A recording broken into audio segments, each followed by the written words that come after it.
Hello, folks, and welcome to another edition of the ARCA Racing Podcast. I am your host, as always, Colby Evans, and boy, did we have a lot of action at the return of one of the most legendary racetracks in the Midwest, the Milwaukee Mile.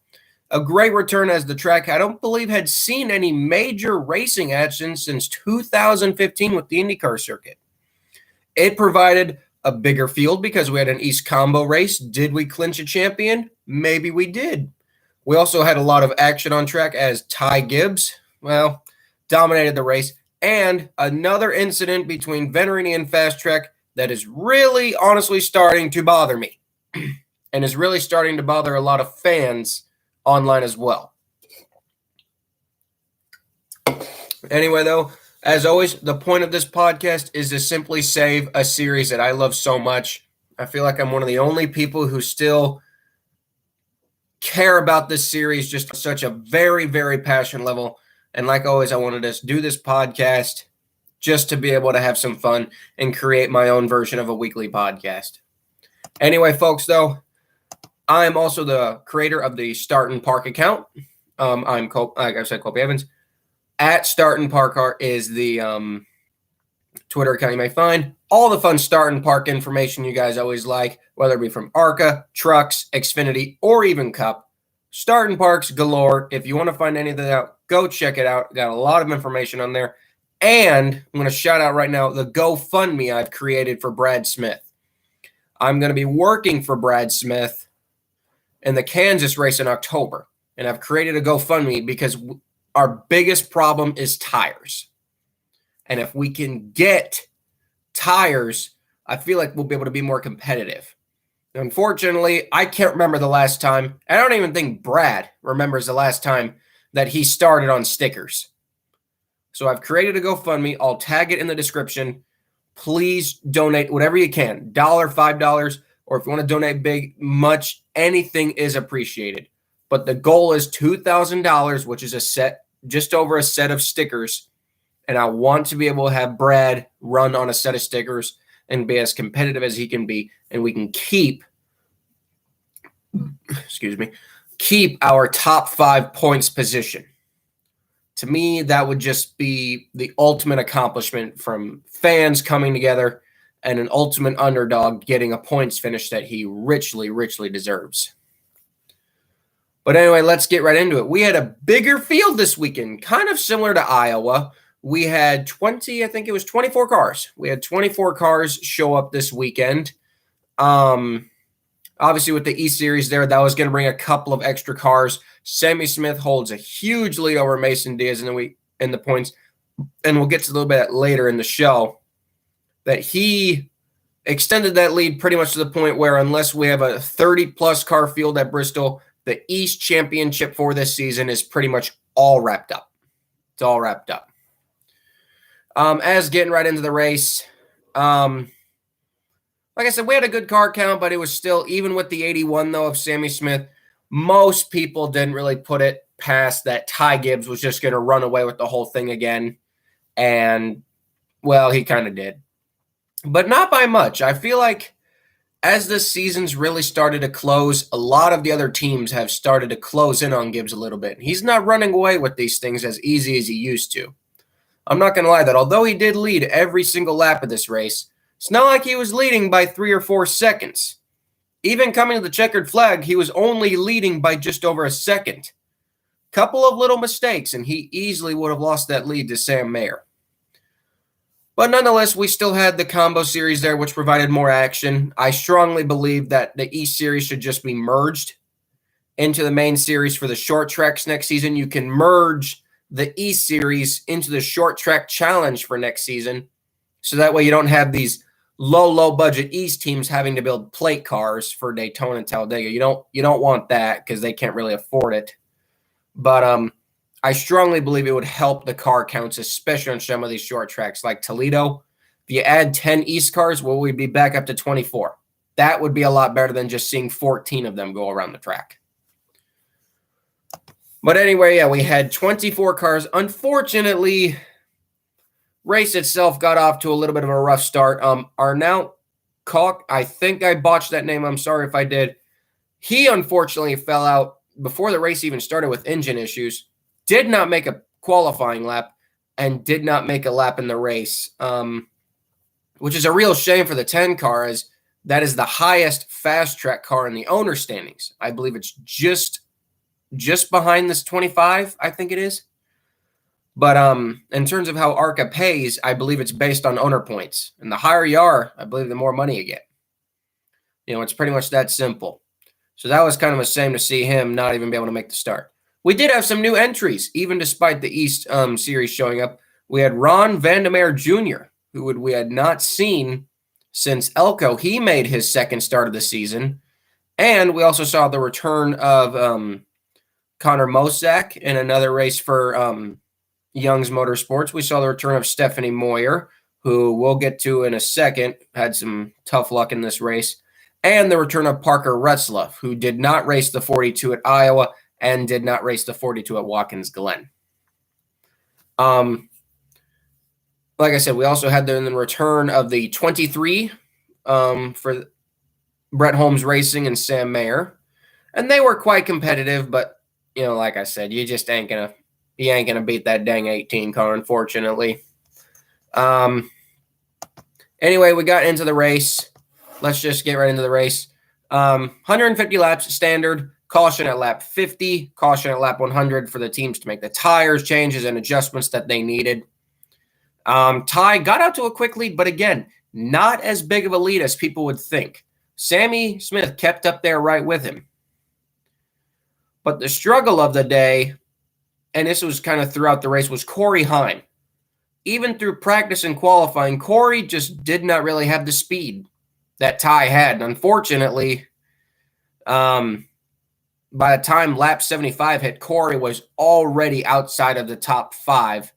And with how close the points championship is, being 5 points out was definitely not what that team needed. As for the lower leagues of the drivers, like I said about Kalk, he went out early. We had I think we only had 2 starting parks in this race. We had Tony Cosentino doing a quick start and park in the 11 for fast track. And we had good old Brad Smith. Unfortunately, it said he only ran 14 laps, but they had the power steering belt come off, which I believe they said knocked off the oil pump belt. I believe if I read that correctly, that's what they told me happened. So obviously in that situation, you can't take any risks. You got to park the car. Just take the money and then move on to the next one. And our only other retiree of the race, which also was not a start and park, but Eric Caudell, who actually brought out his new Ford. Unfortunately, the 2 races that he's brought his new Ford out in have not been quite well. At Memphis last year, only got about 50 laps in, and here only gets 31 laps in before his radiator put him out in the race. That was not good. And I hope Eric can get that Ford fixed for later in the season, because obviously he will be back in 2022. But we had 20 of our 24 cars run the whole distance, which I felt was a positive, considering I did not think we would still get that many entries for this race. But it's good to see that the Milwaukee Mile still had so much life left in it. If you looked at the track, it was fairly well in good shape. Yeah, the front stretch was a little beat up. The flag stand looked a little rusty. But that's what you get when the track pretty much just sits dormant with no major racing other than a little lower league races for the better part of 5 years. So as we got into the race, they all got pretty spread out. Obviously, with only 20 full race cars, everyone got pretty spread out. Everyone was kind of doing their own thing. And this was kind of towards the end of the race, 115 laps in, but I just wanted to get to it immediately. Second race in a row that Corey Heim has dumped a fast track car. And we all saw what happened to Andy Hillenberg right after Duquoin with his hauler catching fire, and how the sport kind of came together to really help him and show so much support for an absolute legend in Andy Hillenberg. But this is 2 weeks in a row now that Corey Heim has dumped a fast track car when that fast track car was doing nothing wrong. That's the problem I have with all this. The 11, I believe it was the 11. I don't really remember the driver, but it was the 11 car at Springfield. Yeah, they were driving into 3, and Corey just flies into 3. Yeah, he had a faster car. He did. But he didn't have to just run them right over. There's this thing called the outside line. He easily could have just went around them. Yeah, he would have lost a little time, but he wouldn't have to dump someone. That one made me mad. But the one that happened next, I think, is what really set a lot of people off. And I'm just so happy that she got a lot of support out of it. Stephanie Moyer was doing nothing wrong. If you've ever met Stephanie, she's one of the nicest women you will ever meet in the racetrack. She deserves a chance in a Venturini type car. She's a really good driver. A very, like I said, very nice lady. All she was doing was running her line. She was running about 6. I think she was running about 4 or 5 laps down, maybe 6. She was just running her own race. In the same car she's pretty much been running the entire season, holding her line, and then all of a sudden loops it around. People think, oh, fast track car caused a caution. Nope. Upon replay of Corey, there's Stephanie holding her line, and here comes Corey. Boom. Does no ill will, just wrecks her.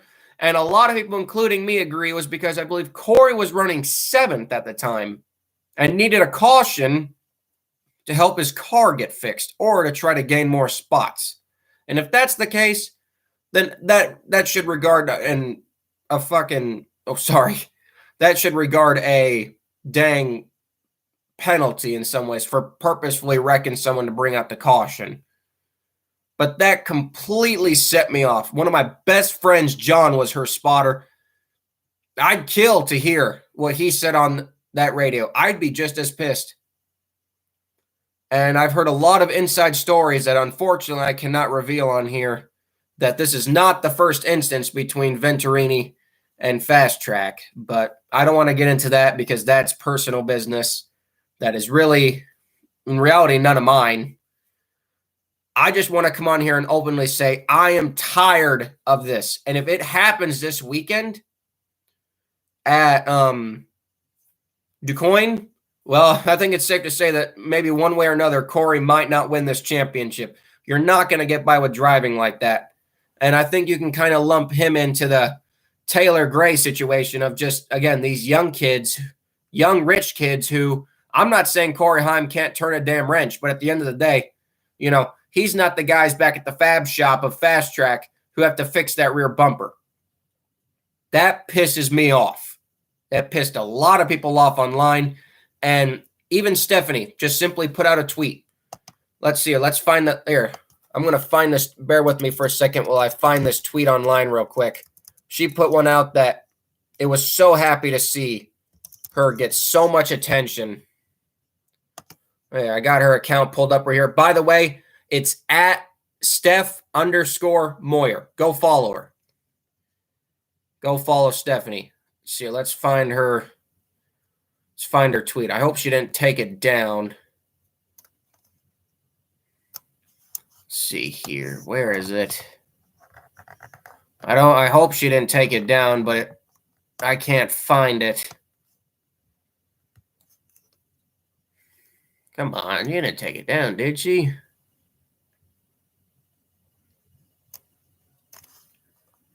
Well, she simply tweeted in one ways, what a damn move, not impressed. Well, none of us were impressed either, and we were all pretty pissed off. And the good news is from what I heard, though, and I wanted to shout this out here, we don't need to be too hard on David Gilliland's team. It was revealed, I believe it actually was revealed by Alex Clubb, that DGR was giving Alex or Richmond Club, either of the two, I don't know, a race car. I believe one of their Fords. So at least even though that was bad, it's good to know that David Gilliland understands the situation, that was not needed, and is giving them a car. I probably ain't giving them, probably leasing them one. But again, it's just, you got Heim, Love, Gray, all these dang rich kids who they got dad's money. They got nothing to worry about, and it's going to take them through the ranks. And I don't even lump Ty Gibbs into that, because even if Ty Gibbs was back in the field, Ty Gibbs, I really don't. He can be dirty, but at the same time, he's not going to clean you out. You know, Ty Gibbs is not going to clean you out. He'll move you, but he's not going to really kind of clean you out like that. I still don't think that move at Winchester was kind of dumping him. Time kind of backed up. You can say what you want. It was payback, but that's just Ty Gibbs for you. Another thing that one of my friends on Twitter pointed out was how, just like in Springfield, the commentators blamed the lap car. That is what I'm really getting tired of. They blamed the 11 car at Springfield, and they blamed Stephanie here in this race. That, my friend, is not cool. I get it. You got to make the big teams look strong. I get that. I get it. But at the same time, do your job and call it as you see it. The 20 clearly took out the 12 for no reason, only to help himself. And if that's the case, then there needs to be something addressed about that. But there probably won't be, because that's just how kind of ARCA rolls. Anyway, getting into more of the race here. Even after that, Sam Mayer did get up to second and got within about 0.8, I would say, about 0.8 of the lead. But unfortunately, Gibbs, long run speed, short run speed, car is just flawless. Pulled away only by about a second, though, but still pulled away and cruised to an easy victory in the, I think they call it the Sprecher 150. Cruised to an easy victory, extended his championship lead. The championship standings coming out of there are probably the highest they've been in about 6 races, 11 points. But right now, we are looking for a big field at Kansas, maybe even 23, 24 plus cars. And Venturini will have 4 cars at the Kansas race. Gotta wonder if Joe Gibbs might bring out the 81 for Kansas just to be sure that Venturini doesn't pull any tricks. Because honestly, it would not shock me. It really would not. If Venturini maybe pulled a couple of tricks up their sleeves with their 4 cars at Kansas. But we also had another championship, I would say pretty much decided. The E Series was there, obviously, and the 81 got a great run, finishing 5th, even though Daniel Dye did beat him. Daniel Dye took over second place in the East Championship standings, but is still 24 points behind. And they are running their last race of the season at Bristol. And yeah, last year we got 27 cars, but basically if we would have to get a 25 plus car field, and the 81 would have to wreck out on like the first lap for anything to happen. So for what I could really see is maybe I'm hoping we get like a 30 car field for Bristol. And I would not be shocked if the 81 team literally just does not try. If they show up, run 8th or 9th, and just try to walk away with the championship. I can understand if they did. I can understand that part if they would do that.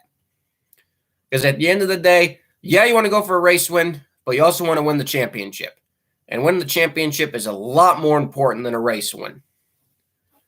But the East standings, we only got 6 guys who decided to run the full season this year.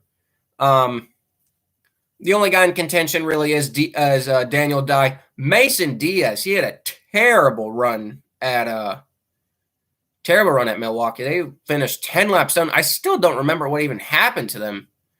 All I know is that I looked up on the TV screen, and like a little bit later, ARCA reported on the fact that he was 10 laps down and really hadn't made any progress. Joey East, Max Gutierrez, and Raja Caruth, and round out the 6 drivers who have run this whole season so far. And we'll get to Raja in a second. in a second regarding his big announcement, because he had some really, really major news that I was happy to see coming up later. But yeah, nonetheless, Ty Gibbs cruised to an easy victory. Sam Mayer was in second. Daniel Dye was in third. Wrecker Gray was in fourth. And like I said, Sammy Smith finished fifth. Corey finished a disappointing sixth, which, like I said, is now over 11 points outside the championship. And, well, with how good Gibbs has been, we might see another 18 car going around here anytime soon, because I could see it especially at Salem, or I could especially see it at IRP. I could easily see it at those two tracks.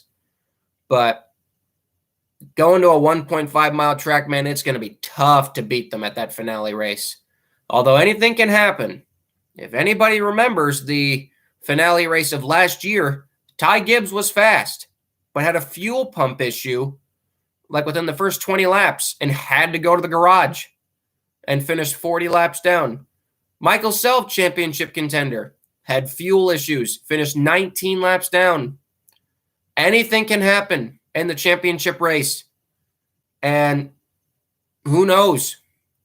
Who knows who will win the championship? Personally, I don't really like either of them. I'm not going to lie. I really don't like either Ty or Corey. I just have to put it like this. I like the number 8. I like the number 18 more than I like the number 20. So we'll go with the number 18. That's who I'll go with, because I like the number 18. I like the look of it. And it's cool to see an unsponsored car winning, even if it's got a full budget behind it.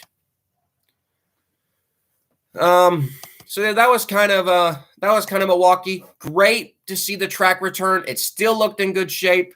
And like what a lot of my friends were saying online, the track is still in good enough shape. Let's bring back the Truck Series. And heck, let's get the Xfinity Series back there. Yeah, it may not be big enough to hold a cup race, but I didn't see a big reason to leave the track in the first place, and I want them to come back.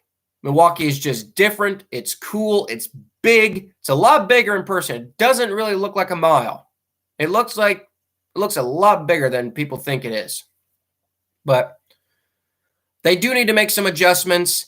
And I will agree that it was kind of a disappointing crowd. For a Sunday, no other racing really going on.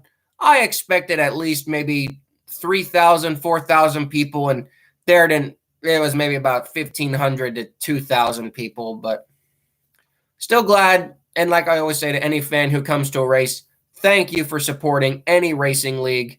You're the best. You paid your hard-earned money. I hope you guys enjoyed the show. But anyway, fingers crossed that we get to see Milwaukee on next year's schedule, because I would love to go to that track, because I only live 6.5 hours away from it. Might as well let's get into the announcement before Duquoin. Raja Caruth. He is a developmental driver for Rev Racing. He is a beast in late models.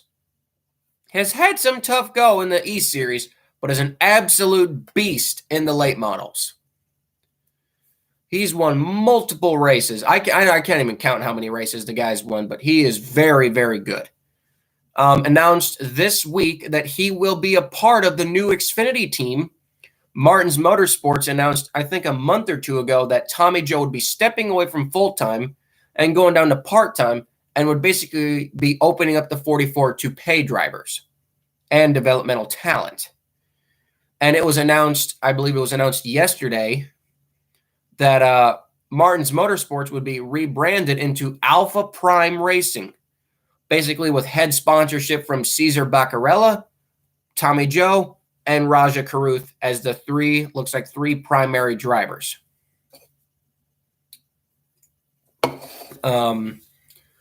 Which is great.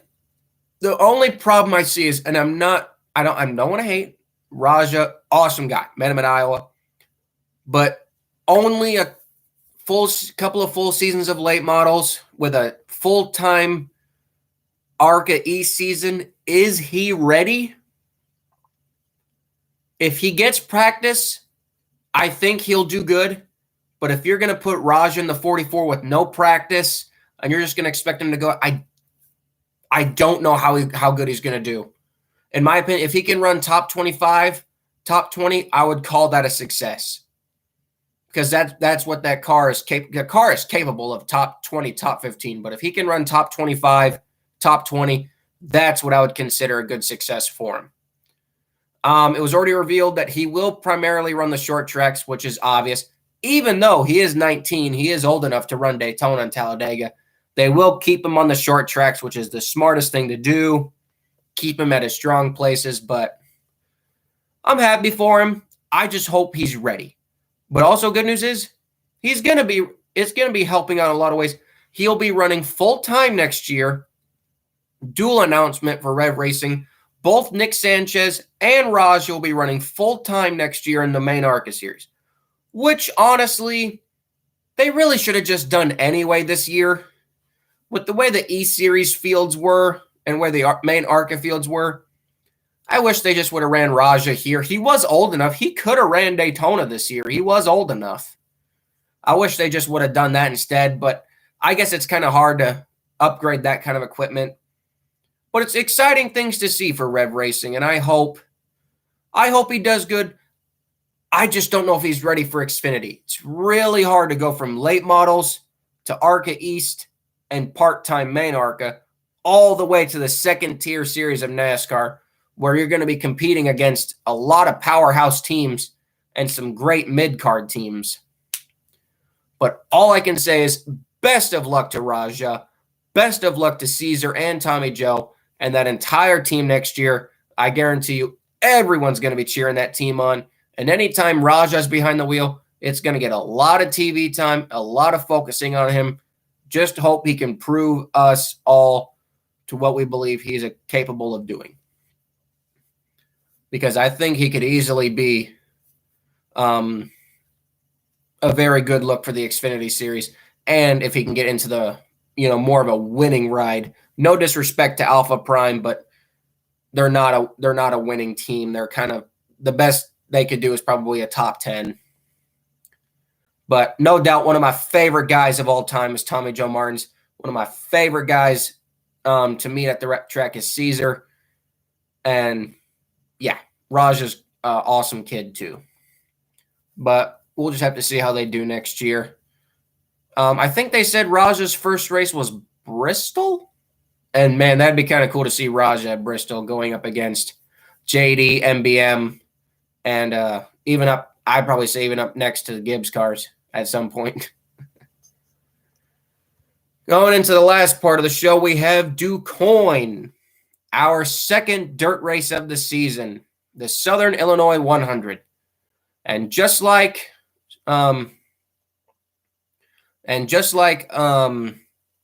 Springfield, not a big car count. Only 16 cars with looks to be maybe 3 starting parks. 06 of Wayne, 48 of Brad, and I think the 11 of Owen Smith. I'm not quite sure. I could be wrong there. Depends on fast track kind of differs on what cars will park and run, which cars will run the whole race. 16 cars, but we have the biggest announcement for that race. Ken Schrader, 66-year-old Ken Schrader, will run the 10 for Andy Hillenberg. And let me say this. For what Venturini's done to fast track in the past, if he's got a shot, I think we will easily see that 10 car dump that 20 for that win. How awesome would it be to see that 10 car get a win for Andy Hillenberg again? I'm not saying I want that to happen, but I definitely want Andy's 10 car to have a good run. And heck, maybe even pull off the upset of the year, beating Gibbs and beating Venturini at Duquoin. But just like what they saw at Springfield, even though he's 11 points back, this would probably be the biggest race for Heim to gain points back. Because Ty admits he's not a dirt racer. He rarely races dirt. I don't even think he does iRacing dirt. He just kind of shows up and does whatever the car can do. Still finished second, I believe, at at Springfield, but didn't get all the bonus points. So, yeah, we'll just have to see how that goes. Ryan Unzinger, just like a person in my chat just said, Ryan Unzinger will be back again. Hopefully they don't blow up this time. Unzinger was dominant last year on the dirt, and hopefully he can be just as competitive as again. Unfortunately, I think, for the dirt car and with the budget of ARCA, because the winning purse this weekend is only $14,000, and the average car will earn about $1,200 to $1,000. It's really, really hard to build a dirt car and be able to reuse it. And speaking of which, it was also noted Thad Moffitt and Nick Sanchez will not be racing this weekend. Taylor Gray will be taking over the 46 again, and Landon Lewis will be driving the 2 again. It was reported at Milwaukee, or was it also reported at Springfield, that Thad still doesn't have his whole season put together yet. I believe they said he doesn't have this weekend at Duquoin put together and at Salem. I believe those were the only other 2 races that he did not have a race yet sold for sponsorship. And then, of course, like I said, my theory is that for the 2-car, Rev Racing just simply doesn't have the funding for a dirt car. They only really have their short track cars, and they don't want to waste one on a dirt track. And in that case, I perfectly understand that. It's just sad that 3rd and 4th in the championship will only be listed as maybe completing 18 and 17 races. But hopefully that means Brad can catch him. That'd be funny. But nonetheless, my pick this weekend is Ken Schrader. Be great to see him get a win. And yeah, Duquoin always brings a good show. And then what's the next race? Let's see here. What is the next race on the ARCA schedule after this one? Because obviously we know the finale is Kansas, like it has been since 2011, I believe. Let's see here. Trying to pull up. Wait, no, 2012, I believe, was the first time that Kansas was actually the finale. But, yeah, we go to Duquoin, then the doubleheader combo race at Bristol, then Salem, then Kansas. So Thad doesn't have this weekend, and Salem sold yet. All they have is for Bristol and Kansas. I would assume, though, that Rev will be at the last 3 as well, because why wouldn't they? They're just trying to stay 3rd in points. Nonetheless, though, hard to believe the season's already this far ending. Can't wait to go to Kansas again with Brad. I hope everyone watches that race. I think we're going to have a big field. A lot of low-budget cars are coming. So far, my entry list is grown to 26 cars that could possibly be there, which would be great because the last couple of races there have had just barely 18 to 20. And as always, like I said, I knew this podcast this week would be a shorter one. The shorter one too. And hey, look at that. Person in my chat just updated me. Raja's running Salem and Kansas too this year, which again makes sense because Raja is old enough to run tracks like Kansas. I also had a feeling that they would have him run Kansas just to get him ready to the 1.5 mile vibes of ARCA going into next year. So, hey, you in the chat, Sir, I'm going to botch this so bad. Sir Relkenstein, I'm sorry if I botched that. And the ARCA West finale too. Thank you. But I'm sorry if I botched your name. Obviously, I know you follow me on Twitter. I follow you back. You're one of my good friends. But yeah. And anyway, that kind of wraps up today's show. Not a very long podcast, mainly because although we had a lot of talk about, there also wasn't a lot of talk about. I'm trying to get a guest on the show. Just unfortunately with my work schedule, it's not as easy as it is for some other podcasts to get guests on the show. Obviously, the dream would be have Brad or Andy Andy Hillenberg on the podcast, but we'll just have to see how that goes in the future.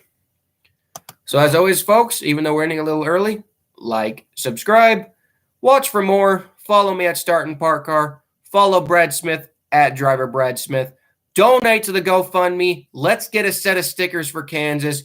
You guys have a good weekend. Watch Mav TV. I believe it's Sunday. Is it Sunday? If I'm wrong, someone correct me in the chat. Watch the ARCA race, and let's hopefully watch Ken Schrader kick some ass, even in his late 60s. I've been Colby Evans. This has been the ARCA Racing Podcast. Love you. Bye-bye.